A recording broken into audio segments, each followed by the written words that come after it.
Hello everyone, good evening.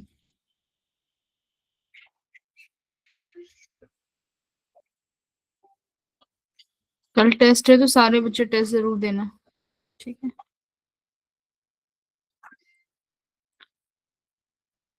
गौरव, तुम क्या कर रहे हो बेटा? कैसे पढ़ाई कर रहे हो गौरव? अब की बार तो तुम्हारा रिजल्ट देखा था आपने, ऑफलाइन में। गौरव का इम्प्रूव हो रहा है स्कोर। गौरव, तुम्हारा स्कोर इम्प्रूव नहीं हो रहा बेटा। तुम मेहनत नहीं कर रहे, अभी भी पबजी खेलते हो क्या बैठ के? हाँ, मोबाइल में।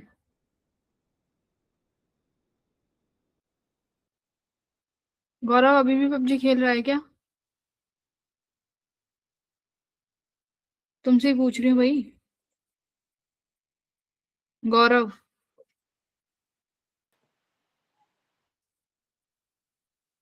काफी टाइम कितना? 3 दिन? 4 दिन? कितना? कितना? 1 हफ्ता हो गया होगा। देखो, 2 हफ्ते हो गए हैं। ठीक है। फिर टाइम कहाँ स्पेंड हो रहा है तुम्हारा? कहाँ पर जो दिक्कत आ रही है अपने टीचर को बताओ, खुशबू मैम को। मैम, मुझे यहाँ दिक्कत आ रही है। वो तुम्हारे लिए कुछ अरेंज करेंगी, जो भी उनसे क्लासेस लेक्चर्स जो भी होगा, है ना। जिस भी सब्जेक्ट में इशू आ रहा है, क्योंकि ऐसे तो नहीं निकलेगा जेई तुम्हारा। गौरव, साफ सीधी बात है ये। अभी हम टीचर्स लोग यही डिस्कस कर रहे थे, इंडिविजुअल स्टूडेंट की परफॉर्मेंस। तो तुम तो ग्रो नहीं कर रहे हो। क्या दिक्कत है बोलो? म्यूट पे क्यों चले जाते हो? वैसे तो बहुत बोलते हो, पर्सनली में मिलो तो खूब बोलते हो। अब क्यों नहीं बोल रहे? हाँ गौरव, पढ़ता क्यों नहीं है गौरव? गौरव, तुमसे पूछ रही हूँ भाई। अब देखो, ऐसा तो कोई बच्चा नहीं होगा कि जो मेहनत करेगा और उससे पढ़ाई नहीं हो रही होगी, उसके मार्क्स नहीं आ रहे मेहनत के बावजूद। ऐसा तो कोई स्टूडेंट नहीं है, ठीक है। तो ये तुम्हारी सेल्फ केयरलेसनेस है जो तुम दिखा रहे हो। गौरव, अभी भी समय है, अभी भी है कुछ समय।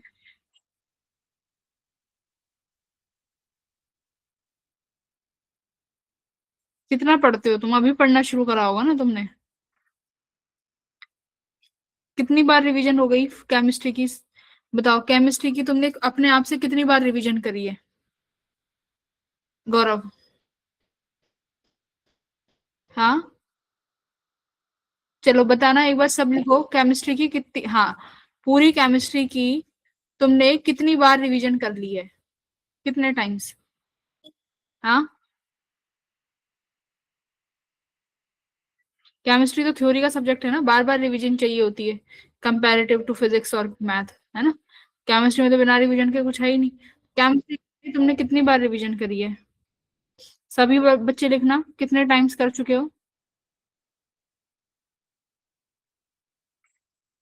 आदर्श ने 2 बार करी है।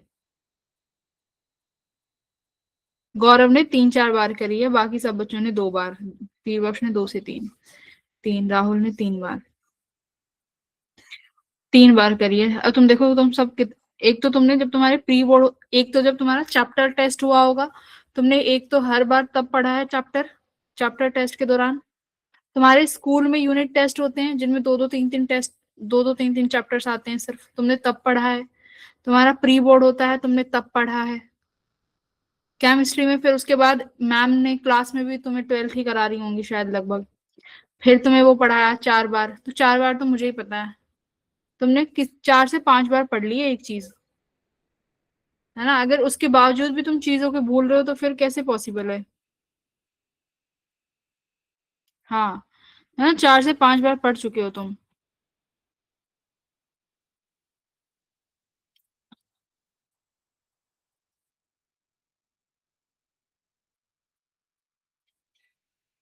ये बाकी के बच्चे को इनविटेशन देना पड़ेगा क्या लिखने के लिए? बाकी के क्यों रिस्पॉन्स नहीं करते हो भाई?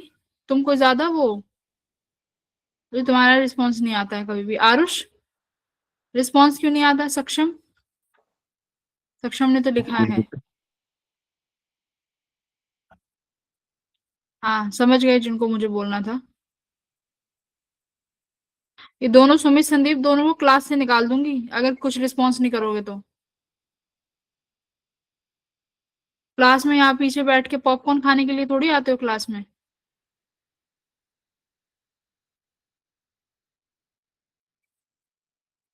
अपने रिजल्ट देखो, तुम्हारा रिजल्ट क्या आ रहा है तुम लोगों का।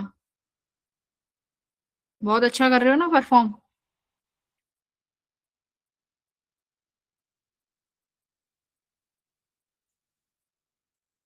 और ये आरुष और सक्षम, केमिस्ट्री में क्या हो जाता है तुम लोगों को? हाँ, केमिस्ट्री में जितना तुम पेपर अटेम्प्ट नहीं करके आते उससे ज्यादा तो तुम पेपर गलत कर आते हो। दोनों, दोनों भाई। केमिस्ट्री में नेगेटिव इतने करके आते हो, 40% एक्यूरेसी आ रखी है मोस्टली पेपर्स में, दोनों की। सक्षम तुम्हारा तो हर पेपर में ही है। केमिस्ट्री में 40% से ज्यादा एक्यूरेसी किसी भी पेपर में नहीं है, किसी भी पेपर में। हर पेपर में 40%। क्यों भाई? मैम बीच में किया था। बहुत पेपर हैं जिसमें तुम्हारी 40-50, 40-50 बस इतनी ही है केमिस्ट्री में। एक्यूरेसी पर ध्यान दो। केमिस्ट्री में लगता है कि हर क्वेश्चन आता है, बट जरूरी नहीं है कि थ्योरी पढ़ी है तो हर चीज आती होगी। वहां पे तुक्के थोड़ी मारने हैं बैठ के। तो जिनकी केमिस्ट्री में एक्यूरेसी नहीं बन पा रही है, जैसे सक्षम है, इसकी केमिस्ट्री में एक्यूरेसी कम है, तुम्हें वहां पर ध्यान देना है, ठीक है? तो अपने वीक पॉइंट्स को पकड़ो। हम टीचर्स लोग आज यही डिस्कस कर रहे थे। पीर बख्श का जैसे थोड़ा सा फिजिक्स में इशू है, पीर बख्श के अटेम्प्ट रेट ही फिजिक्स में बहुत कम है ना पीर बख्श? तो फिजिक्स में थोड़ा सा तुम्हें कुछ चैप्टर्स और पढ़ने पड़ेंगे। 11th के और चैप्टर्स तुम्हें कवर करने पड़ेंगे, ठीक है? और किसका था? गर्व ठीक कर रहा है। गौरव तो पता नहीं क्या ही कर रहा है, गौरव तो आउट ऑफ द बॉक्स ही जा रहा है, ठीक है? सौम्या, तुम्हें तीनों सब्जेक्ट में थोड़ा थोड़ा और पढ़ना पड़ेगा, है ना? थोड़ा सेल्फ प्रैक्टिस करनी पड़ेगी। जहां पर तुम्हें लगता है कि दिक्कत आ रही है, अपने टीचर से रीच आउट करो, सब्जेक्ट टीचर से। बाकी तो सब ठीक ही कर रहे हो। चलो क्लास शुरू करते हैं।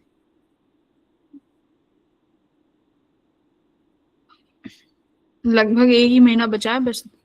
17 तारीख से 20 के आसपास पेपर शुरू हो जाता है जैन में। तो अभी भी एक महीना है, एक महीने में भी बहुत कुछ हो जाता है, ठीक है?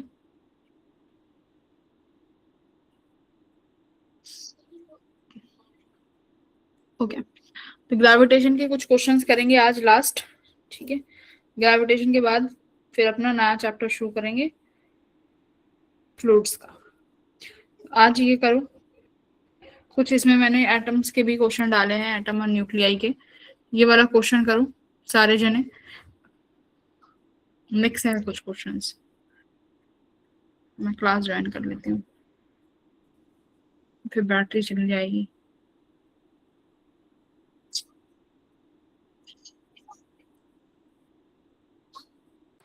मैम आपको केपलर्स लॉ करना था ना? Newton's law? Kepler's law. हाँ करेंगे ना। पहले 2-4 क्वेश्चन इसके करो, कभी भूल जाओ। 1 मिनट रुको, मेरे को एंट्री चाहिए।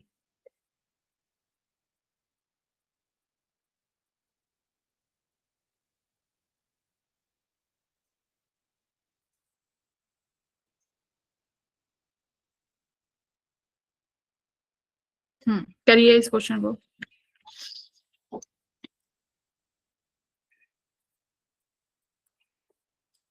Energy released per fission of nucleus of this is 200 mega electron volt.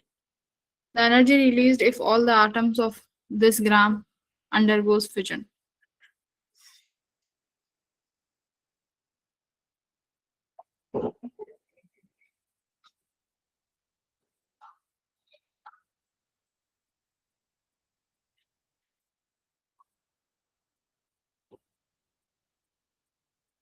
कैसे करोगे इस क्वेश्चन को?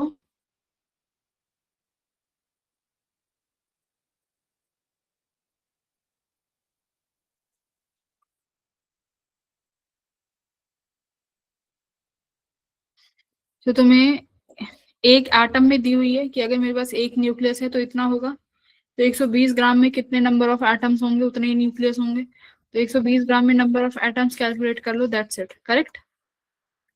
कितने होंगे भाई, 240 ग्राम में मेरे पास Na एटम्स होंगे, एवोगैड्रो नंबर ऑफ एटम्स। तो मेरे पास 120 ग्राम में कितने हो जाएंगे, Na/2 एटम्स, ठीक है। एक एटम से कितनी एनर्जी रिलीज हो रही है, atom is not a good word, एक न्यूक्लियस से, एक न्यूक्लियस से कितनी एनर्जी रिलीज हो रही है, 200 मेगा इलेक्ट्रॉन वोल्ट। तो इतने से कितनी हो जाएगी बेटा, Na/2 कितना हो जाएगा, 3 मल्टीप्लाई 10 टू द पावर कितना बनेगा, 23 होगा, 26 होता है, कितना 23 होता है, ठीक है। तो मेरे पास ये आ गए number of atoms. Energy release कितना हो जाएगा, इतने नंबर ऑफ एटम्स को किससे मल्टीप्लाई कर दूं, एक एटम की एनर्जी से, यानी 3 × 10 to the power 23 multiply by 200 mega electron volt. तो कितना आ जाएगा बेटा, 3 दूनी 6, 10 की पावर 25 मेगा इलेक्ट्रॉन वोल्ट, है ना। किसी का आंसर नहीं आया अभी तक तो, यस मैम। 100 के आगे क्या क्लास में, ठीक है। चलो ये वाला करो, इसमें तुम्हें क्या बताना है, क्या बताना है, ये वाई जो है ये फाइनल प्रोडक्ट है, जिसका एटॉमिक नंबर बताना है कि एटॉमिक नंबर कितना होगा। चलिए स्टार्ट करिए, फिर कैपलर्स लॉ पे भी चलते हैं।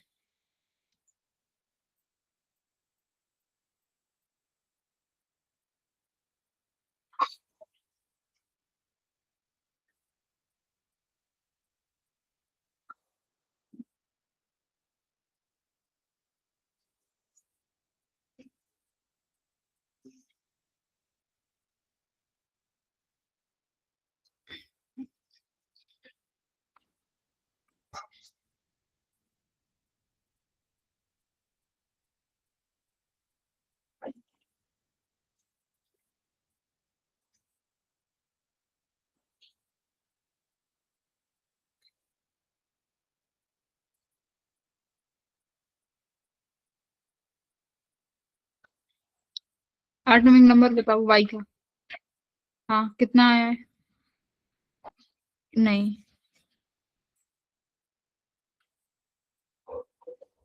88 है क्या, यस मैम।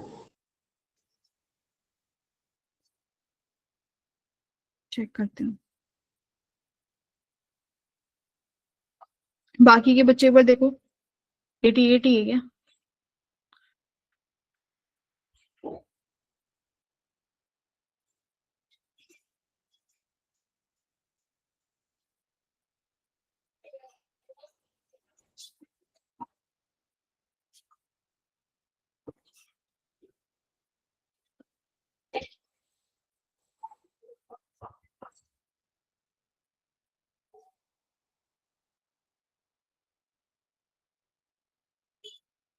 ना 88 नहीं है।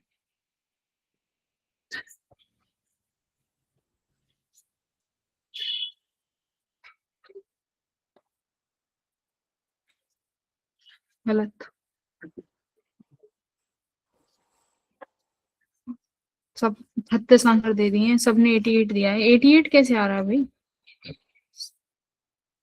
सबका 88, एक सबका गलत है, संदीप का ठीक है 87, 87 ठीक है, क्या गड़बड़ कर रहे हो, हम्म 87 आएगा। देखो x 92 है, 242 है। अगर मेरा एक अल्फा पार्टिकल यहाँ से निकल गया तो अल्फा पार्टिकल के निकलने पर मास नंबर 4 से कम हो जाता है, तो ये 238 हो जाएगा। एटॉमिक नंबर कितने से कम हो जाता है, कितने से कम हो जाता है, अच्छा 2 अल्फा पार्टिकल निकले हैं, तो 2 अल्फा पार्टिकल के केस में मास नंबर फिर एटॉमिक नंबर 4 से कम हो जाएगा, तो कितना हो जाएगा, 92 में से 4 घटा दो 89। मास नंबर कितना हो जाएगा बेटा, एक अल्फा पार्टिकल से 4 का मास कम होता है तो 2 से 8 कम हो जाएगा। तो 42 में से 8 घटाओ तो कितना बचेगा? हाँ, क्या हुआ? मैम वो अब 88 नहीं आएगा, x 89 की जगह? 92 में से 4 माइनस करो। हाँ 88 मैम। मैम, हाँ, 88 है। 92 में से मैम 88 आएगा। अभी रुको, 91 गया, 90 गया, 89 गया, 88, करेक्ट। 88 बचेगा ना यहाँ पे, 88 आया। ठीक है, तो 2 अल्फा पार्टिकल तक तो ये सिनारियो चल रहा है। इसके आगे क्या होगा? अब क्या निकला? एक इलेक्ट्रॉन चला गया, राइट। तो अगर यहां से एक इलेक्ट्रॉन निकलेगा तो यानी प्लस में इलेक्ट्रॉन, -1 हो जाएगा चार्ज, ये 0। ठीक है, तो x ऊपर ये मास नंबर तो सेम रहेगा 234। इसको बैलेंस करने के लिए x कितना हो जाएगा? यहाँ पर 88 है तो यहाँ पर कितना करना पड़ेगा? 89, है ना। एक इलेक्ट्रॉन निकला है, इक्वेशन बैलेंस हो गई। इसके बाद क्या है आपके पास? ये आ गया x 89 234। इसके बाद क्या निकला? 2 पॉजिट्रॉन निकले, तो पॉजिट्रॉन के पास E+2 होगा, मास इसके पास 0 होगा, प्लस x की पावर 234 आया, मतलब मास नंबर। एटॉमिक नंबर में क्या करना पड़ेगा? 89 में से 2 घटाना पड़ेगा, तो 9 में से 2 घटाओगे तो कितना आएगा? 87। 87। हाँ, तो 88 कहाँ से आ गया भाई तुम लोगों का? देखो, अगर ऐसे बेसिक क्वेश्चन में गड़बड़ करके आओगे तो कैसे चलेगा? आर्यन तो जल्दबाजी में गड़बड़ करता है, आर्यन को तो मैं 100 बार समझा चुकी हूँ, ये बहुत जल्दबाजी करता है लड़का। पेपर में कोई तुम्हारा ये थोड़ी है कि तुम्हें 2 घंटे, आर्यन को 2 घंटे में पेपर करके देना है, बाकी सबको 3 घंटे मिलेंगे। Sumit, over confidence. ठीक है,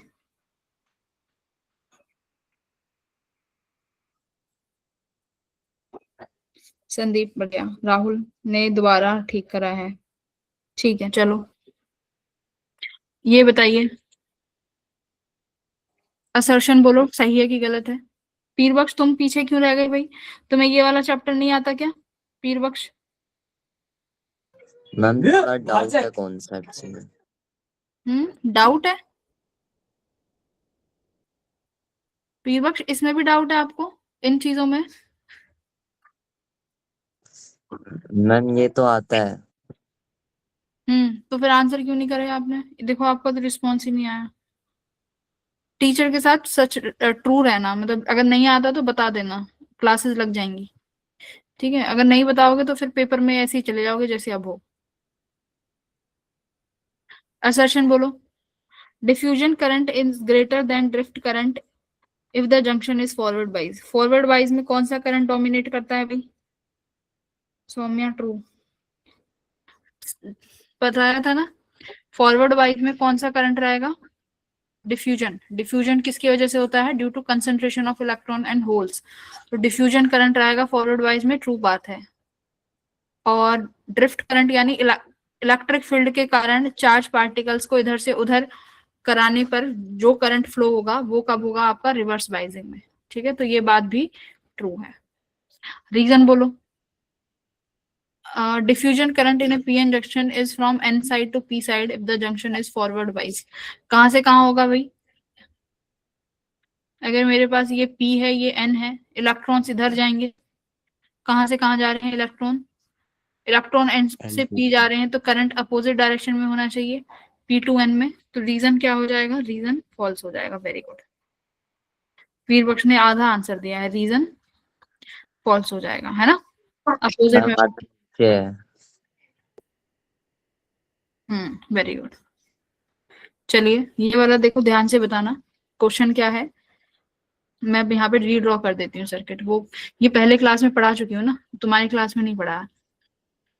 दूसरे बैच में इसका पूरा एक लेक्चर दिया था। जिसको इसकी रिकॉर्डिंग चाहिए, जिसको कंफ्यूजन है बता देना, रिकॉर्डिंग मिल जाएगी। 1 शॉट में पढ़ाया था, चीजें क्लियर हो गई थी। ठीक है, ये हमारे पास दो डायोड हैं, इस तरीके से एडजस्टेड है।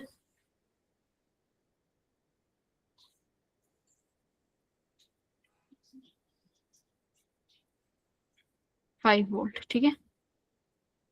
हाँ, ये वाई है, ठीक है। ओके, ये इनपुट ए है और यहाँ से इनपुट बी दिया है। यहाँ पर हमारे पास रेजिस्टेंस भी है, ठीक है।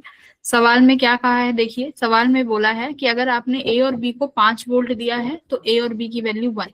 सपोज जैसे आपको ट्रुथ टेबल बनानी होगी ना, ए बी और वाई वाला आउटपुट होगा। जब अगर आप ए को 1 और बी को 1 ले रहे हैं तो इसका मतलब ये है कि आपने यहाँ पर 5 वोल्ट दिया है, ठीक है। और अगर आप यहाँ पर ए और बी 0 0 ले रहे हैं तो इसका मतलब क्या है, आपने 0 वोल्ट दिया है। बात समझ में आ गई। अब हमें बताइए कि ये कौन सा गेट है, कौन सा गेट बनेगा ये, बताओ। अगर आपने ए को 5 वोल्ट दिया, बी को 5 वोल्ट दिया, तो बेटा यहाँ कहीं पर भी इस वाले 5 वोल्ट से यहाँ कहीं भी मान लेते हैं कि लगभग 5 वोल्ट ही आएगा, ठीक है। यहाँ पर भी तो देखो दोनों पोटेंशियल से डायोड का दोनों पोटेंशियल क्या हो गया, बोलो। डायोड दोनों सेम पोटेंशियल पे हो गए ना। ये भी 5 वोल्ट है, नेगेटिव पी वाला भी और एन वाला भी, दोनों जंक्शन 5 वोल्ट के हो गए। सिमिलरली बी वाले में भी यहाँ पर ये भी 5 वोल्ट का हो गया, ये भी 5 वोल्ट का हो गया। तो मतलब ये तुम्हारा वर्क नहीं करेगा। Yes ma'am. अगर ये Yes, वर्क नहीं करेगा तो मेरे क्या होगा, सारा का सारा आउटपुट वाई की तरफ जाएगा या डायोड की तरफ जाएगा। भाई डायोड तो जल ही नहीं रहे, है ना। पोटेंशियल का सेम डिफरेंस है, अगर सेम पोटेंशियल पे होता है तो करंट फ्लो करेगा ही नहीं, है ना भाई। देखो यहाँ पर 5 वोल्ट है, यहाँ से करंट नहीं जाएगा ना, क्योंकि ए भी सेम पोटेंशियल पे है। तो सारा का सारा करंट किस पे चला जाएगा बेटा, वाई की तरफ, है ना। यहाँ से करंट आएगा और सारा किधर चला गया, वाई की तरफ। वाई पर करंट चला गया मतलब मुझे यहाँ पर आउटपुट मिल गया। तो 5 5 यानी 1 1 रखने पर मुझे वाई की वैल्यू क्या मिली, 1 मिल गई, ठीक है। अब जरा ए और बी को 0 वोल्ट रख के देखो क्या होगा। ए और बी को 0 वोल्ट रखो, ये भी 0 वोल्ट और बेटा ये भी 0 वोल्ट। अब ये फॉरवर्ड में है कि रिवर्स में है, पहले ये देखो। डायोड D1 D2, D1 और D2 फॉरवर्ड है कि रिवर्स है। सक्षम, डायोड रिवर्स में है कि फॉरवर्ड में है। Ma'am forward. Ma'am forward. Forward में है। ये पी वाला 5 से जुड़ा हुआ है, नेगेटिव वाला 0 से है, तो मतलब फॉरवर्ड वाइज है। फॉरवर्ड वाइज होता है तो डायोड कैसे बिहेव करता है फॉरवर्ड वाइज में, शॉर्ट सर्किट एकदम। कितना Yes, रेजिस्टेंस देता है, 0 रेजिस्टेंस प्रोवाइड करेगा, शॉर्ट सर्किट पाथ हो जाएगा। शॉर्ट सर्किट पाथ हो जाएगा तो मतलब इस 5 वोल्ट की बैटरी से आने वाला करंट कौन से वाले पाथ को चूज करेगा, लो रेजिस्टेंस पाथ को। तो सारा का सारा करंट वाई पर जाने की जगह यहाँ फ्लो आउट कर जाएगा, यानी डायोड्स की तरफ। यस, तो यानी वाई की तरफ कोई करंट नहीं जाएगा, तो वाई को आउटपुट क्या मिलेगा, 0। ओके, तो अभी तो ये और गेट की कंडीशन भी लग रही है, एंड गेट की कंडीशन भी लग रही है, यानी और भी हो सकता है और एंड भी हो सकता है। तो यानी एक और चेक करना पड़ेगा 1 0 पे। 1 0 पे चेक करो, एक को 0 मान लो, एक को 5 वोल्ट मान लो। तो जब 5 वोल्ट मानोगे तो डायोड D2 ये तो वर्क ही नहीं करेगा, क्योंकि ये तो वर्किंग कंडीशन में नहीं है। लेकिन ए वाला किस में है, अभी भी फॉरवर्ड में। फॉरवर्ड में मतलब शॉर्ट सर्किट, मतलब 5 वोल्ट नीचे से आने वाला सारा करंट किस में फ्लो कर जाएगा, अभी डायोड 1 में फ्लो कर जाएगा। वाई पे कोई इनपुट, सॉरी कोई भी आउटपुट नहीं आएगा, तो ये भी 0। तो कौन सा गेट बना ये, कौन सा गेट बन गया बेटा, एंड गेट, है ना। कौन सा गेट है ये, एंड गेट। ये एंड गेट गिवन था, ठीक है। तो ऐसे ही हमने और गेट का भी पढ़ाया था तुम्हारे टाइम क्लास में। तो और गेट का भी सर्किट होता है। और गेट में क्या हो जाता है, और गेट में मैंने क्या बोला था, 5 वोल्ट नहीं होगा, और गेट में ग्राउंडेड से कनेक्ट होते हैं। जब भी और गेट बनेगा ये ग्राउंड से कनेक्ट होगा और डायोड को इस तरीके से लगाएंगे, ठीक है। और फिर दोनों को किस में कनेक्ट करेंगे, ऐसे करके यहाँ पर रेजिस्टेंस लगा के मान लो ग्राउंड पे कनेक्ट कर दिया, यहाँ आउटपुट वाई पे लेना होगा। इस तरीके से कनेक्ट करते हैं और गेट में, ठीक है। दोनों पढ़ाए हुए हैं, एक बार देख लेना। चलो अब आ जाते हैं अपने क्वेश्चंस पे। तुम कह रहे थे कि मैम कैपलर्स लॉ का पढ़ा देना, है ना। देखो कैपलर्स लॉ का डिस्कस कर लेते हैं। लॉज में ऐसा कुछ है नहीं। कैपलर्स के 3 लॉ हैं।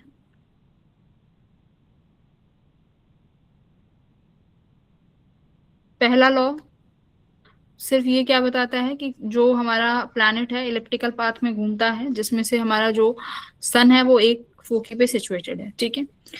सेकेंड लॉ आता है इंपॉर्टेंट लॉ, ठीक है। सेकेंड लॉ इंपॉर्टेंट है। सेकेंड लॉ क्या बताता है? सेकेंड लॉ कहता है कि अगर मेरे पास मान लो ये इलिप्टिकल ऑर्बिट है, यहाँ कहीं पर सन सिचुएटेड है, ठीक है। तो अब प्लैनेट बेटा क्या होगा?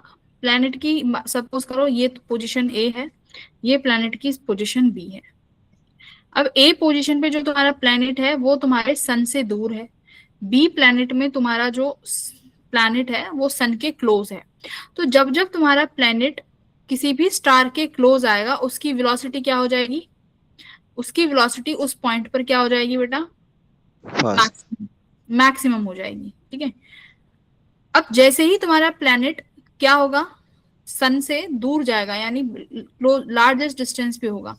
तो इस पॉइंट पे यहाँ पर जो वेलोसिटी होगी तुम्हारे प्लैनेट की वो क्या हो जाएगी? इस पॉइंट पर वेलोसिटी मिनिमम हो जाएगी। तो इसका मतलब through out the motion planet की जो वेलोसिटी है वो चेंज हो रही है। थ्रू आउट द ऑर्बिट, जब भी वो अपने ऑर्बिट में घूम रहा है तो प्लैनेट की जो वेलोसिटी है वो कांस्टेंट नहीं है, वेलोसिटी चेंज हो रही है, ठीक है। दूसरा क्या, इसी में ही दूसरा हम क्या देखते हैं? दूसरा इसी में ही हमारे पास एक पॉइंट आता है जिसे हम कहते हैं equal area swept out in equal time interval, right. एक ये पॉइंट आता है। मान लो ये डिस्टेंस r1 है बेटा, ये डिस्टेंस r2 है। तो यहां से तुम क्या, अभी इसमें आएंगे, अभी एंगुलर मोमेंटम वाले में, वो छोड़ो, ठीक है। यहाँ क्या होगा? सिंपल से फिर से अपना ऑर्बिट बना दो। यहाँ पर सपोज करो सन सिचुएटेड है, मेरा प्लैनेट यहाँ पर है पोजीशन बी पे। बी से इसको सी पर जाने में, मान लो ये बी से सी गया, ठीक है। तुम्हारा जो प्लैनेट है बी पोजीशन से सी पोजीशन पे पहुंच रहा है। कितने समय में पहुंच रहा है बेटा? मैं मान लेती हूँ dt समय में पहुंचा। बी से सी जाने पर इसने dt समय का समय लिया, तो यानी इसने कुछ ये एरिया कवर्ड भी किया होगा, ठीक है। सिमिलरली मान लो यहाँ पर ये प्लैनेट है अपने डी पोजीशन से, अब ये डी से ई जा रहा है, ठीक है। कहाँ जा रहा है? डी से ई की तरफ जा रहा है। मैंने इसका टाइम इंटरवल कर दिया फिक्स कि यहाँ पर भी ये कितना समय लेगा। डी से ई जाने पर भी इसने कितना समय लिया? dt टाइम ही लिया। तो dt टाइम लिया तो इसने बेटा अपनी पोजीशन डी से सी गया, तो फिर से कुछ ना कुछ एरिया इसने कवर किया होगा, यानी ये वाला एरिया। तो ये दोनों एरिया जो इसने कवर किया है, ये दोनों एरिया क्या होंगे? बराबर होंगे। क्यों? क्योंकि दोनों का टाइम इंटरवल क्या था? दोनों का टाइम इंटरवल सेम था। तो यानी अगर ये एरिया A1 है और ये एरिया A2 है, तो ये एरिया क्या होंगे? एक दूसरे के बराबर हो जाएंगे। बराबर क्यों होंगे? बिकॉज हमने टाइम इंटरवल सेम रख दिया। ये चीज याद रखना कि टाइम इंटरवल क्या होना चाहिए? ये सेम होना चाहिए, ठीक है। तो एक तो यहां से ये कंडीशन बनती है। और क्या कह सकते हो? DA by D T. DA by D T क्या होना चाहिए? डीए बाई डी टी क्या रहेगा? कांस्टेंट रहेगा ना हर पॉइंट के लिए। कांस्टेंट कि भाई पर सेकंड में तुम्हारा प्लैनेट, मान लो हर एक सेकंड में तुम्हारा प्लैनेट सेम एरिया ही कवर करेगा, चाहे वो किसी भी डिस्टेंस पर हो फ्रॉम द सन। सन से अगर तुम्हारा प्लैनेट यहाँ है तो एक सेकंड में वही डिस्टेंस ट्रेवल करेगा, यहाँ है तो भी वही सेम डिस्टेंस ट्रेवल करेगा। तो डीए बाई डी टी, जिसे तुम एरियल वेलोसिटी कहते हो, एरियल वेलोसिटी क्या है? कांस्टेंट है, ठीक है। याद रखना एरियल वेलोसिटी कांस्टेंट है, एरिया सेम नहीं है, ठीक है। एक तो फिर ये बन गया। उसके बाद क्या आता है? एरियल वेलोसिटी हो गई। तीसरा जिसमें हम कहते हैं, ये कैपलर्स का ही लॉ है, सेकंड। सेकंड में ही कैपलर्स के लॉ में क्या आता है कि एंगुलर मोमेंटम क्या है? एंगुलर मोमेंटम अबाउट द सन क्या है, देखो फिर से ऑर्बिट बना दो, ये ऑर्बिट है, ये अपना सन है, यहाँ कोई प्लैनेट होगा, ठीक है। अब ये प्लैनेट और ये सन आपस में बेटा जब फोर्स लगाएंगे तो कौन सी फोर्स लग रही होगी, ग्रेविटेशनल फोर्स। और ये ग्रेविटेशनल फोर्स कहाँ लग रही होगी, इनकी लाइन ज्वाइनिंग पर ही, है ना। ये ग्रेविटेशनल फोर्स इनकी लाइन ज्वाइनिंग पर ही लग रही होगी, यस और नो, क्योंकि सेंट्रल फोर्स है ना ग्रेविटेशनल फोर्स। कैसी फोर्स है, सेंट्रल फोर्स है, सेंटर टू सेंटर लगती है, अलोंग द लाइन ज्वाइनिंग लगती है। ये सन, ये तुम्हारा प्लैनेट, मान लो सन से जो प्लैनेट की दूरी है हमने यहाँ पर आर मान ली, यानी आर वेक्टर मान लो, ठीक है। बेटा अगर मैं टॉर्क निकालूं, टॉर्क अबाउट सन, इस सन के अबाउट टॉर्क कितनी आएगी इस प्लैनेट की, टॉर्क, टॉर्क का फॉर्मूला क्या होता है, आर क्रॉस एफ, करेक्ट। अब देखो लाइन, ये फोर्स एफ क्या होता है, लाइन ज्वाइनिंग कह देते हो या लाइन एक्शन ऑफ फोर्स बोल देते हो, तो यानी यही तो है वो लाइन एक्शन ऑफ फोर्स, जहां से फोर्स लग रहा है यही है वो लाइन। अब फोर्स भी इसी लाइन पे है और रेडियस जो तुम्हारा डिस्टेंस आर है वो भी इसी सेम लाइन पर है, तो मेरा टॉर्क कितना हो जाएगा अबाउट द सन, टॉर्क कितना हो गया, टॉर्क 0 हो जाएगा, है ना। और अगर टॉर्क 0 है तो हमने ट्रांसलेशन मोशन में बात करूं तो ट्रांसलेशन में फोर्स किसके बराबर पड़ा था, DP by D T. P क्या था, rate of change of angular, sorry rate of change of linear momentum, है ना। अगर मेरे पास फोर्स 0 है तो लीनियर मोमेंटम का चेंज क्या हो जाता था, DP by D T constant हो जाता था ना, DP by D T constant. तो अगर यही चीज मैं टॉर्क में यानी रोटेशनल में लगाऊं तो टॉर्क किसके बराबर हो जाएगा, D by D T of linear की जगह कौन सा मोमेंटम आ जाएगा, एंगुलर मोमेंटम। एंगुलर मोमेंटम को किससे डिनोट करते हैं, एल से, कहीं पर एल से करते हैं कहीं पे जे से, तो डीएल बाई डी टी। अब तुमने देख लिया कि टॉर्क 0 है अबाउट द सन, तो टॉर्क 0 है तो यहां से मेरा एंगुलर मोमेंटम क्या हो जाएगा, DL by D T constant. देखो 0 नहीं है एंगुलर मोमेंटम, कॉन्स्टेंट है, ठीक है। तो यानी सेम रहेगा, जो कांस्टेंट आएगा DL by D T same आने वाला है, ठीक है। DL by D T same हो गया ना, तो ये आता भी किसके बराबर है, डीएल बाई डी टी। देखो डीए बाई डी टी भी कांस्टेंट है, यानी एरियल वेलोसिटी भी कांस्टेंट है, डीएल बाई डी टी भी कांस्टेंट है, और ये किसके बराबर आता है बेटा, एल बाई 2m। एम किसका मास होगा, किसका मास होगा एम, प्लैनेट का, किसका, प्लैनेट का। तो ये हमारे पास ये इक्वेशन आती है फ्रॉम द न्यूटन्स का, सॉरी फ्रॉम द कैपलर्स के सेकंड लॉ से, ठीक है।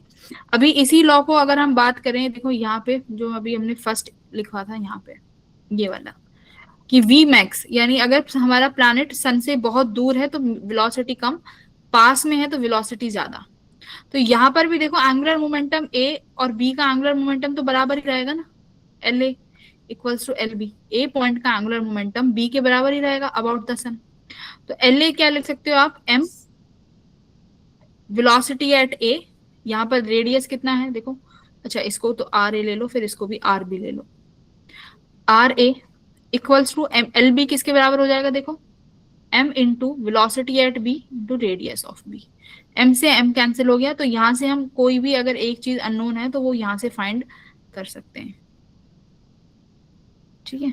तो इन शॉर्ट में बस यही चीजें हैं जहां से सवाल पूछे गए हैं, वैसे कैपलर्स लॉ से नहीं आया सवाल, ठीक है।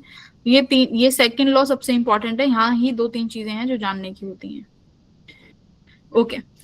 अब मुझे जरा बताओ, सपोज करो बेटा मेरे पास ये इलिप्टिकल ऑर्बिट है, यहाँ अपना सन बैठा हुआ है,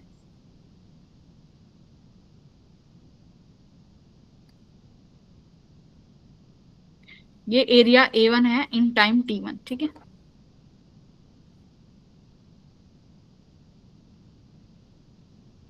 ये एरिया A2 है इन टाइम T2, ठीक है। और एक और बना देती हूँ, ये लो दूसरे कलर से बना देती हूँ, ये एरिया A3 है इन टाइम T3, ओके। तो मुझे बताओ क्या A1 equals to A2 equals to A3 होगा, क्या ये इक्वेशन ठीक है, ये मान लो, क्या यहाँ पर v1 velocity v2 equals to v3 होगी? यस और नो, बोलो। Hello, ma'am area same No, रहेगा ma'am. पर वेलोसिटी सेम नहीं रहेगी। क्या a1 equals to a2 equals to a3 सही है स्टेटमेंट? Yes, ma'am. ये एंड क्या लिख रहे हो तुम? अच्छा गेट था, I am sorry. Okay, a1 ma'am equals तो टू तब होगा ना जब टाइम सेम होगा। जब टाइम पीरियड होगा तीनों का सेम होगा तब होगा। तब होगा। तो जो ये a1 equals to a2 equals to a3 लिखा है ये गलत है। v1 equals to v2 equals to v3 लिखा है ये भी गलत है। गलत। हर पॉइंट पे वेलोसिटी अलग होगी, बताई थी। अच्छा, तो इसका सही क्या है फिर? क्या ये ठीक है?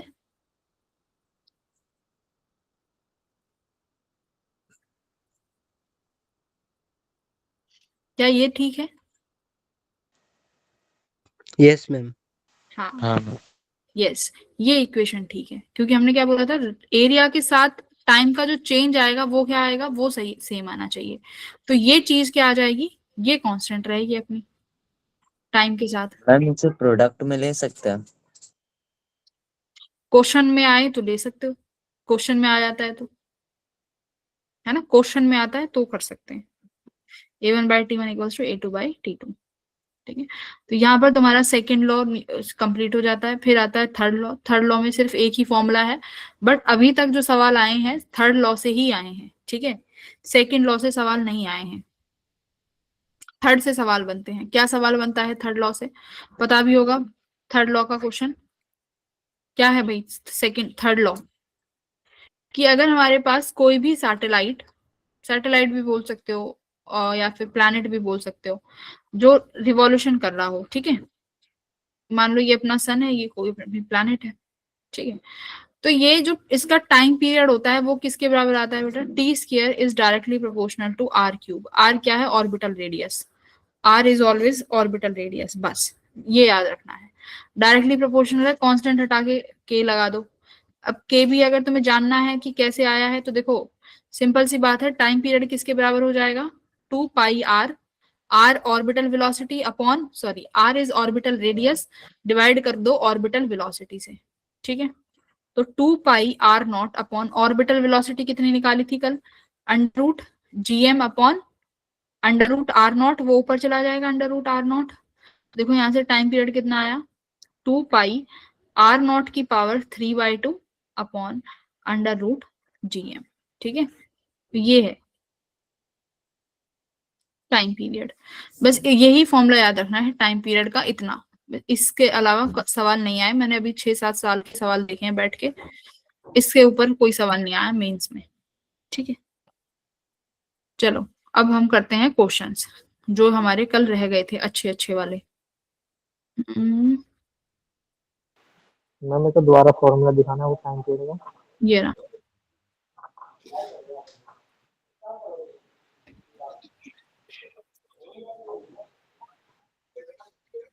मैम 3/2 है ये। क्या कह रहे हो? 3/2, यस।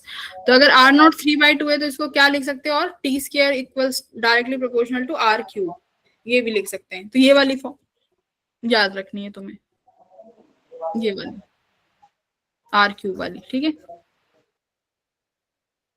चलो, ये रहा तुम्हारा पहला क्वेश्चन। इस क्वेश्चन को ट्राई करो।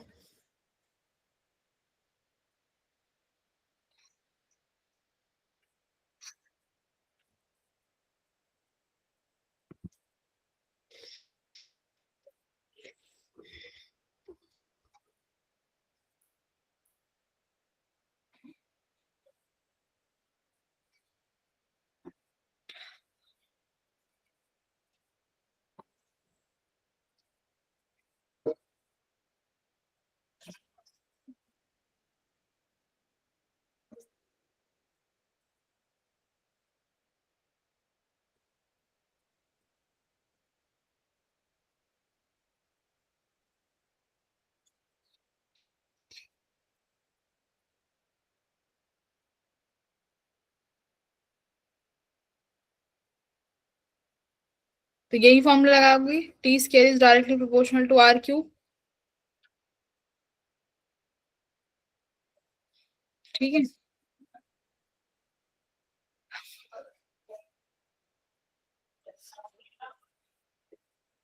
Nice, very good.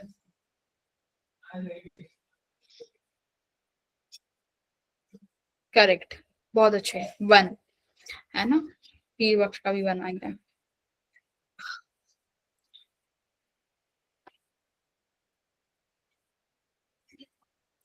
अगर सैटेलाइट मान लेते हैं कि मून से रेडियस आर दूरी पर है, ठीक है, यानी अर्थ और मून के बीच की दूरी आर है, तो कितना टाइम पीरियड लगा रहा है वो 27 दिन। तो मैं मान सकती हूँ कि time period of moon is equals to, देखो कांस्टेंट के है, रेशो लेने में हट जाएगा, वो नहीं ले रही हूँ। रेडियस कितना है, मान लेते हैं आर क्यूब है, किसका, मून की बात कर रहे हैं। Time period of moon equals to radius R cube. दूसरा कह रहा है कि कोई सैटेलाइट है, उसका टाइम पीरियड बताओ, तो time period of satellite is equals to, वो कितना हो गया, अर्थ से 9 टाइम ज्यादा सॉरी, अर्थ के 9 टाइम ज्यादा क्लोजर है एज कंपेयर टू मून। अगर मून की रेडियस आर है तो सैटेलाइट और अर्थ की रेडियस कितनी हो जाएगी बेटा, अर्थ और सैटेलाइट की रेडियस कितनी हो जाएगी, r/9, क्लोजर है ना सैटेलाइट, सैटेलाइट देखो ज्यादा क्लोजर है, तो ये r/9 का क्यूब हो जाएगा। अब इन दोनों का रेशो कर दो, मून का टाइम पीरियड ऑलरेडी 27 दिया हुआ है, सैटेलाइट का मुझे निकालना है, equals to R cube upon R cube.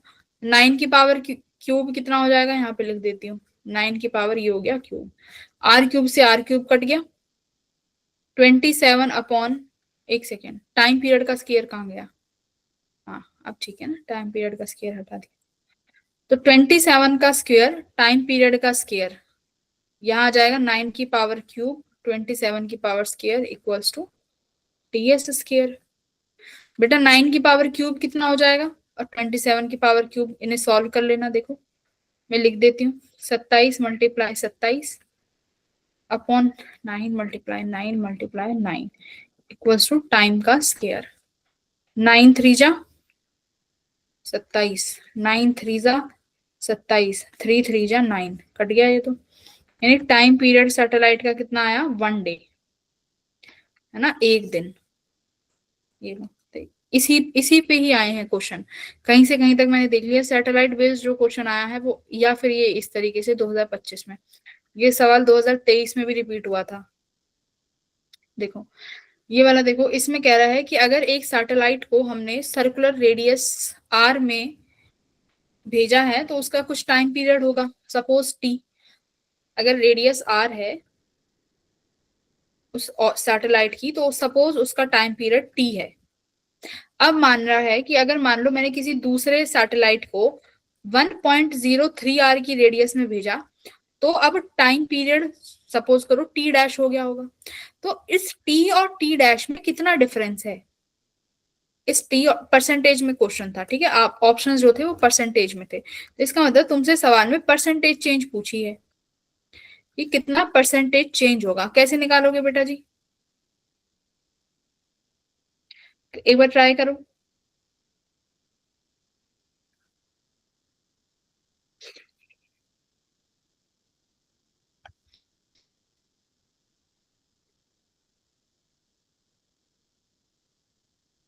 Percentage 4.5 आ रही है क्या, है तो कुछ यही 4.5 या 45 में से कोई एक है।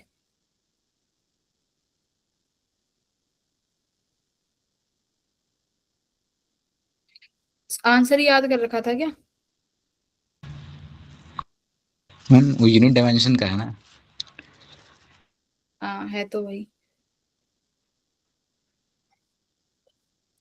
क्या है देखो, टी स्क्वायर किसके प्रोपोर्शनल है भाई, आर क्यूब के ना, इसका क्या कर लें, डिफरेंशिएट कर लूं, 2 क्या हो जाएगा, dt upon T equals to 3 आगे आ जाएगा, क्या हो जाएगा, डेल्टा आर अपॉन आर, यही करते हैं ना बेटा।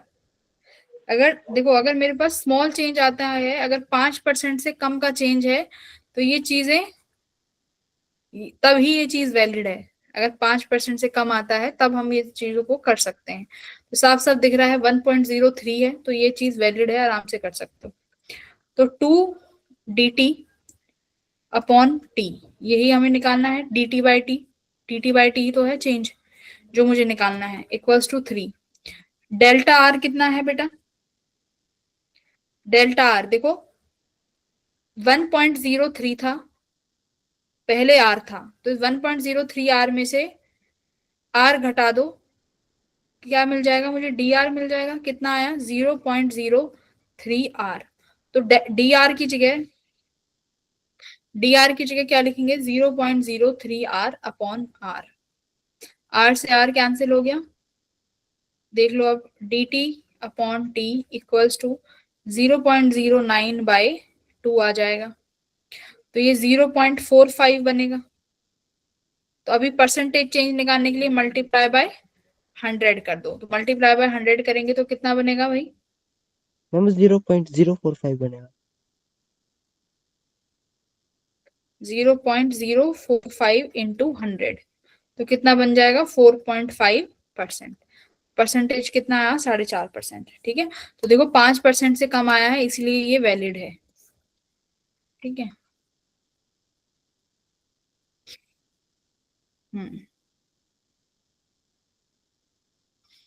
तो ये तुम्हारा सिंपल यूनिट एंड डायमेंशंस का क्वेश्चन था। ठीक है, ऐसे रेजिस्टेंस में भी पूछ लेते हैं चेंज, लेंथ वेंथ के चेंज आते हैं, वो भी इसी तरीके से करते हैं ना, परसेंटेज चेंज से।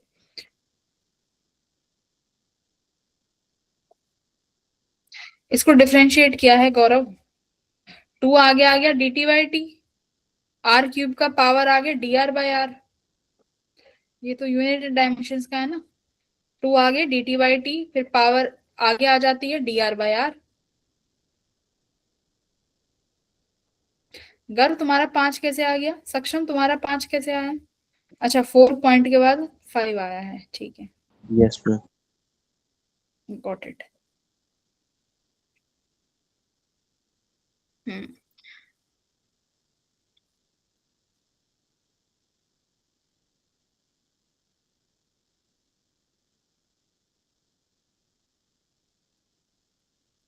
अच्छा ये वाला बताओ, देखो ये भी 2025 का क्वेश्चन है। असर्शन पढ़ो, the radial vector from the sun to a planet sweep out equal area in equal interval of time and thus aerial velocity of the planet is constant। साफ साफ पता चल रहा है ट्रू है। रीजन देखो इसका, 4 is central force, field angular momentum is constant। हाय कौन आ गया?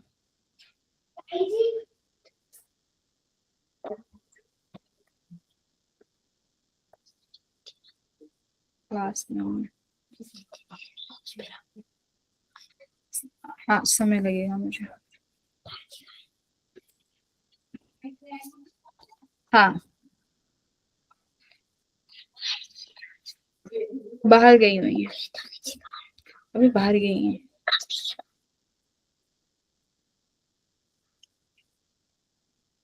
ठीक है, तो रीजन बताओ, रीजन सही है कि गलत है? ट्रू है मैम, दोनों ट्रू है। बोथ आर ट्रू है। ट्रू है ना। तो rate of change of angular momentum 0 हो जाता था, rate of change of angular momentum 0 है तो एंगुलर मोमेंटम अपना कांस्टेंट हो जाएगा, तो ये बात भी ट्रू है। पढ़ा था ना अभी, torque equals to dl by dt, torque 0 थी तो dl बाई dt 0 हो गया, यानी rate of change of dl by dt 0 है, तो l क्या हो जाएगा अपना? कांस्टेंट हो जाएगा। ठीक है,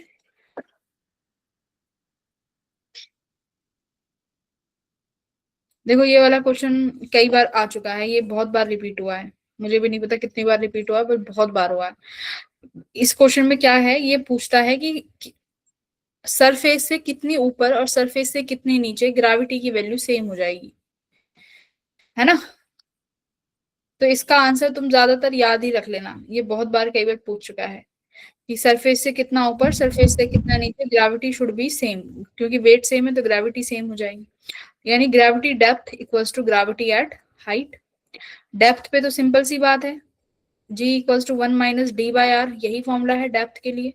मान लो डी डेप्थ पे सेम हो जाती है, हाइट के लिए क्या हो जाएगा भाई, जीएम अपॉन आर प्लस, मान लेते हैं कितनी हाइट पे सेम हो गई, एच हाइट पे सेम हो जाएगी, है ना, या फिर डी सेम ही मानना पड़ेगा, आर प्लस डी का स्केयर। तो यहां से आप निकाल लोगे डी और आर के टर्म्स में आंसर कि भाई सरफेस से डी ऊपर और सरफेस से डी हाइट नीचे, ग्रेविटी क्या है, सेम है। तो यहां से जब इसको सॉल्व करते तो बेटा क्या आंसर आता है, मुझे याद तो नहीं है, R√5 - 1/2। R√5 - 1/2। एक सेकंड में चेक कर देती हूँ इसका आंसर, ठीक है, मैम ये ब्रैकेट में आएगा।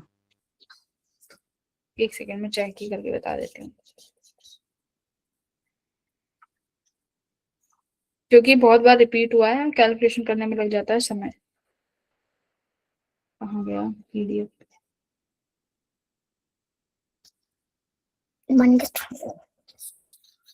क्वेश्चन नंबर है, डिस्टेंस पता नहीं कहाँ पड़ा हुआ है। सॉल्व नहीं करे तुमने, तुम्हें दिया तो था घर से करने के लिए भाई, मैम उसी में किया। 24 का है ना, मैम आपने दिया था। हाँ, √5 आर कॉमन है मतलब, ठीक है, आर कॉमन है, आर बाहर आ जाएगा, R/2 ये आ जाएगा √5 - 1। तो ये तुम ज्यादातर इस केस को याद भी रख लेना, ठीक है। आगे बढ़ू,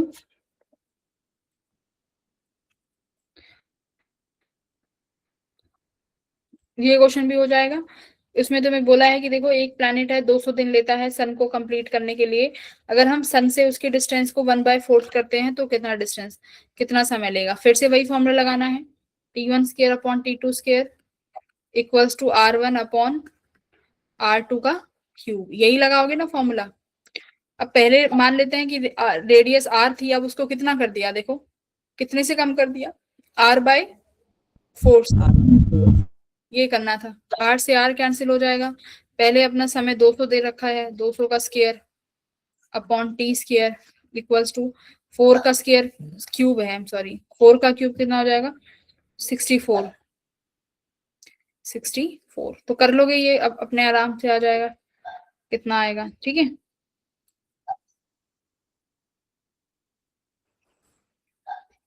तो शायद 25 दिन इसका आंसर आ रहा है, time correct, 25 days. Yes ma'am.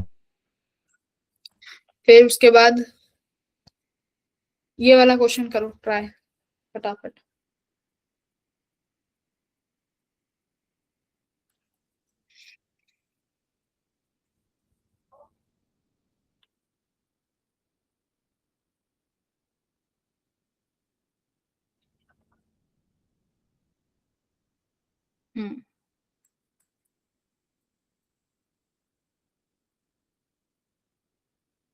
क्या कर रहे हो, क्या निकाल रहे हो, √32R क्या है, √32R। सबका दिमाग एक जैसा क्यों चल रहा है, मुझे तो यही समझ में नहीं आ रहा।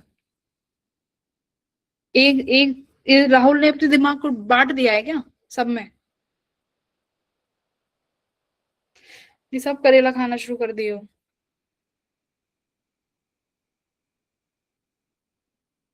टाइम लो, करो दोबारा।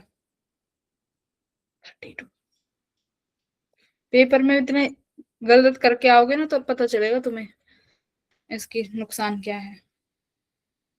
हाँ तो √32 आंसर है उसका पीपीपी में, तो गलत निकाल दिया ना, गलत ही ये। हाँ फिर लो तो मतलब डीपीपी भी गलती करके भेज रहे हो, आंसर मैच करते हो उसमें डीपीपी में। मैम यही था। गलत है, √32R क्वेश्चन ना, नहीं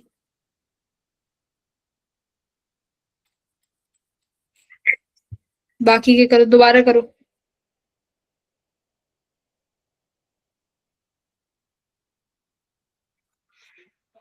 वेरी गुड, सुमित ने सही करा है, 1/9। ये √32R कैसे आया तुम लोगों का, मैं भी जानना चाहती हूँ कि क्या गड़बड़ करी है, क्या करा है प्रिंस।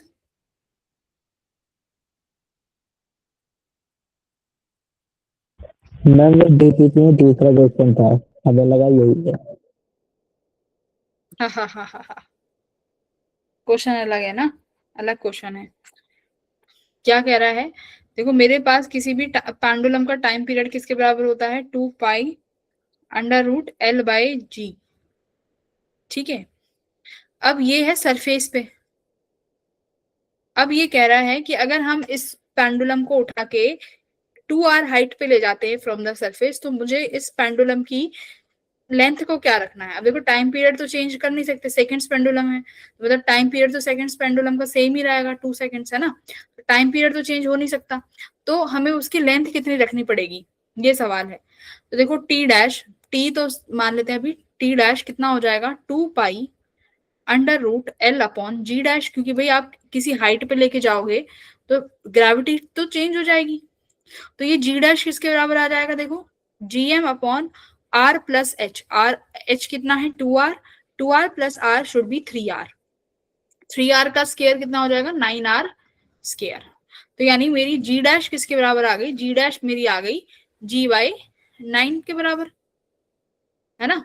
तो यहाँ पर आप लिखोगे 2π, अब देखो l को भी l डैश लिखो, √L dash upon g dash को क्या लिखा, g/9, 9 ऊपर चला जाएगा, ये लो। अब करना क्या है, टी डैश जो है टी के बराबर होना चाहिए, क्योंकि भाई पेंडुलम का टाइम पीरियड थोड़ी बदल दोगे, ठीक है। T dash should be T, तो टी डैश को टी के बराबर रखो, टी कितना है, 2π√L/g, ये बराबर हो जाएगा 2π√9L डैश अपॉन जी।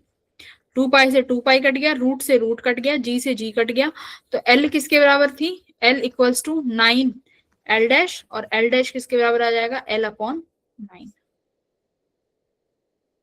है ना। हाँ, तो कितना आया, 1/9 टाइम्स, तो लेंथ को कम करो 1/9 से।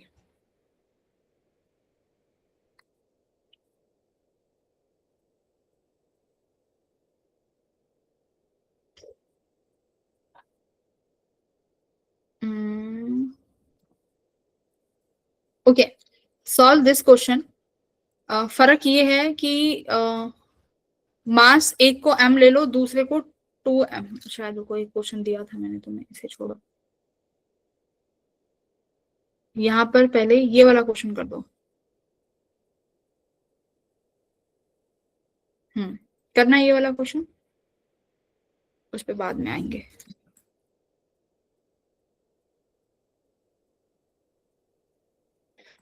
कल थोड़ी छुट्टी है, तो कल थोड़ा फ्लूइड्स का देख लेना, ठीक है, फ्लूइड्स के बारे में कुछ पढ़ लेना थोड़ा, परसों फ्राइडे सैटरडे में कवर करनी है।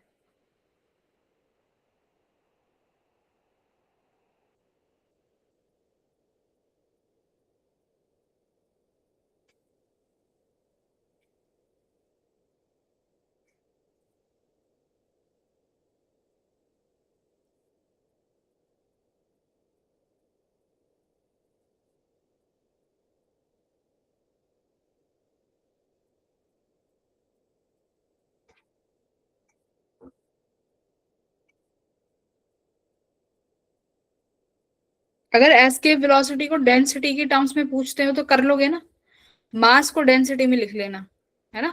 अगर वेरिएशन डेंसिटी में दे देते हैं, मास को डेंसिटी के अकॉर्डिंग चेंज कर लेना, ठीक है। और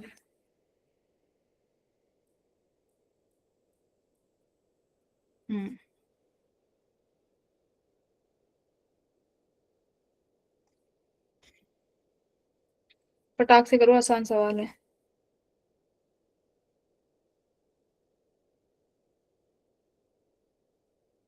MVR कल ही पढ़ाया था, फर्स्ट क्वेश्चन ही कराया था कल क्लास में, सेम 25 में भी आया है, देखो फिर 23 में भी आया है, कॉन्सेप्ट सेम है, 23 के बाद 25 में सेम कॉन्सेप्ट पे सवाल आया है।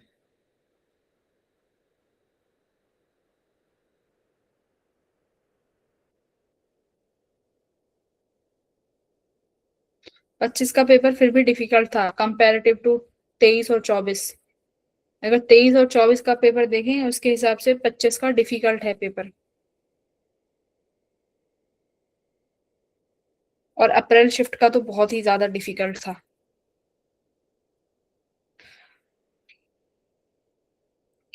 3L 3 टाइम्स 2√2 टाइम्स, नहीं 2√2 नहीं है, 3 टाइम्स आएगा। ठीक है, MVR ही तो करना है, MVR।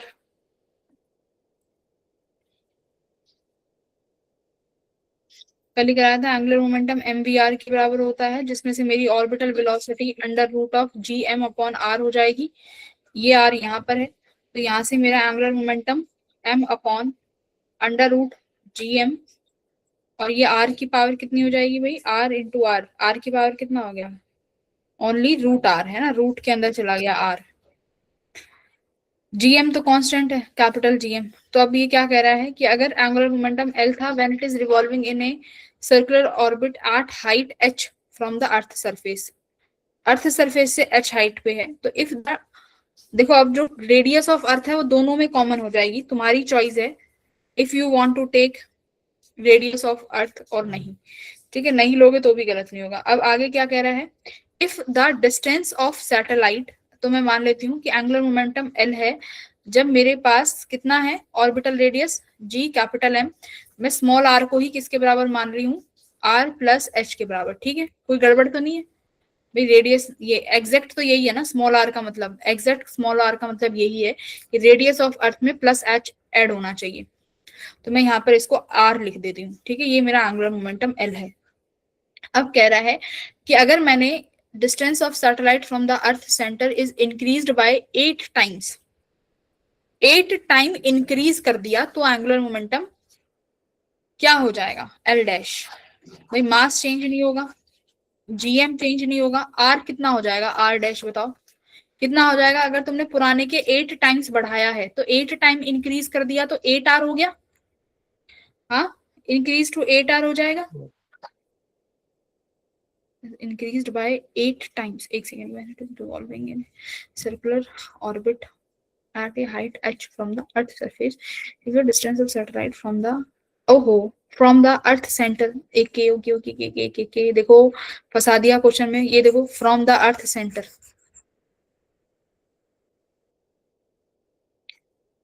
if the distance of satellite from the earth center is increased by 8 times to its of initial value, तो नया एंगुलर मोमेंटम क्या होगा। अब पहले दिया था h हाइट को फ्रॉम द सरफेस, लेकिन अगर उन्होंने अब जो चेंज किया है वो कितने से कर दिया, 8 टाइम्स से कर दिया, तो r डैश कितना बनेगा बेटा, ना एक तो 8R हो जाएगा प्लस प्लस मतलब 8R प्लस ये h भी तो करोगे उसमें, हाँ है ना,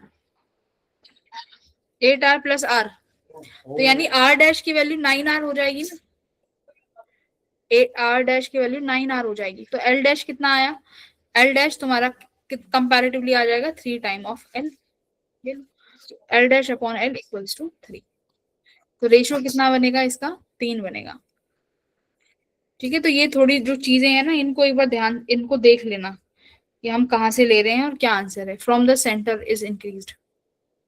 ठीक है, फिर इसमें एक जो अलग एक ये बनता है, देखो एंगुलर मोमेंटम कंजर्वेशन का बेस्ड क्वेश्चन है, 23 में आया है, 25 में नहीं आया, 24 में भी नहीं आया, 26 में चांसेस है आ जाए। क्या है, if the earth suddenly shrinks to 1/64 of its original volume with its mass remaining the same, तो period of rotation of earth पे क्या फर्क पड़ेगा। Angular momentum conservation based question है, ट्राई करो।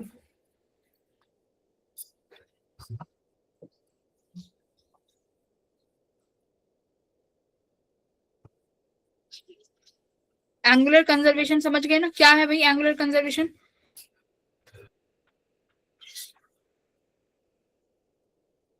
L1 जो है L2 के बराबर रहेगा ना, श्रिंक हो गई उससे पहले और उससे बाद, एंगुलर मोमेंटम सेम रहेगा। एंगुलर मोमेंटम, लीनियर मोमेंटम क्या होता है, मास इनटू वेलोसिटी, रोटेशनल में मास का एनालॉजी क्या होता है, इनर्शिया I1, वेलोसिटी कौन सी होगी, एंगुलर ω1, यहाँ पर ये क्या हो जाएगा I2 ω2, करेक्ट। तो अब देख लो, अब इसमें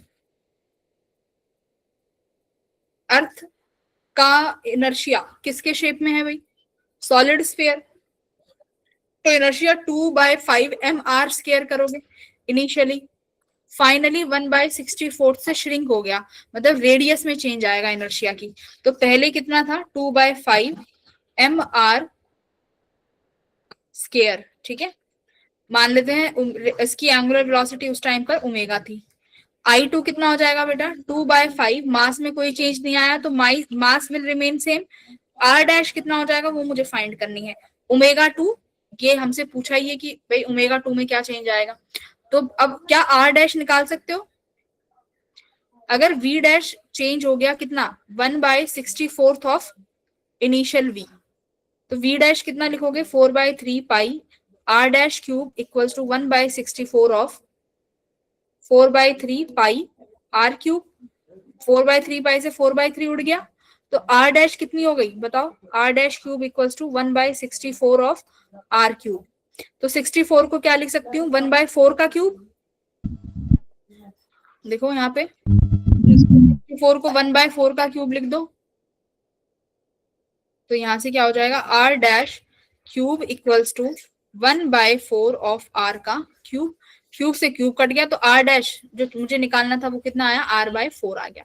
पुट कर दो यहाँ value 2/5 mr² omega equals to 2/5 mass will remain same, R' कितना हो जाएगा R² अपॉन 4 4 जा 16 ओमेगा²। चलो मुझे यहाँ से कैलकुलेट करके बताओ कितना आ रहा है।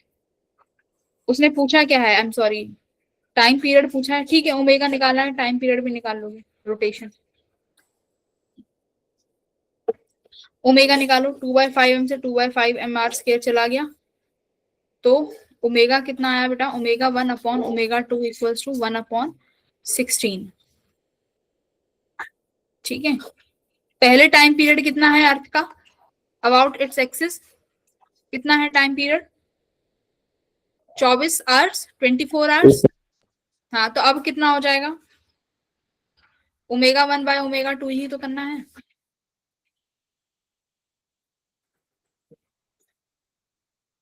ओमेगा क्या हो जाएगा 2π/t, 2π से 2π कैंसिल है, तो कितना आ जाएगा 24/16, क्योंकि इनिशियल टाइम t है, नया पूछा है, तो कितने से रिड्यूस हो गया 16 से। अगर ओमेगा 1/16 हुआ है तो टाइम पीरियड भी 1/16 नहीं हो जाएगा क्या, यानी इनिशियल कितनी थी 24 और अब कितना हो जाएगा 24/16, करेक्ट। तो x की वैल्यू क्या आ जाएगी 16 नहीं आ जाएगी। देखते हैं किस किसने किया है। 3 कहां से लिख दिया बख्श, संदीप ने 3 लिख दिया, कैसे भाई, कौन से फिजिक्स लगाई है। प्रिंस ने सही किया, वेरी गुड प्रिंस। ये क्वेश्चन या ये क्वेश्चन अपने स्टार मार्क कर लो, ठीक है। एंगुलर कंजर्वेशन का है, उस समय पर ध्यान नहीं रहता, बट तुम्हें ये ध्यान रखना है ये वाला क्वेश्चन, ठीक है। उसके बाद 2 क्वेश्चन और हैं, अभी बैठ के 2 क्वेश्चन कर जाओ, फिर उसके बाद तुम्हारा ग्रेविटेशनल, उससे ज्यादा तो कुछ नहीं आएगा। 1 मिनट, इस वाले क्वेश्चन में दिक्कत तो नहीं है ना किसी को, अगर है तो एक बार घर पे बैठ के सॉल्व कर लेना। ये 5 क्वेश्चन नए ऐड करे हैं। 1 मिनट, आज का क्वेश्चन होमवर्क ये 5 क्वेश्चन ही रहेंगे, बट उससे पहले तुम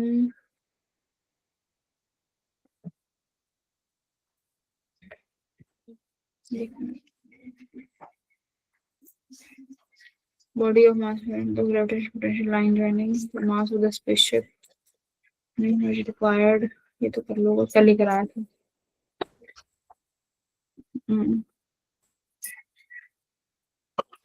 देखो इसी वाले क्वेश्चन में आ जाओ।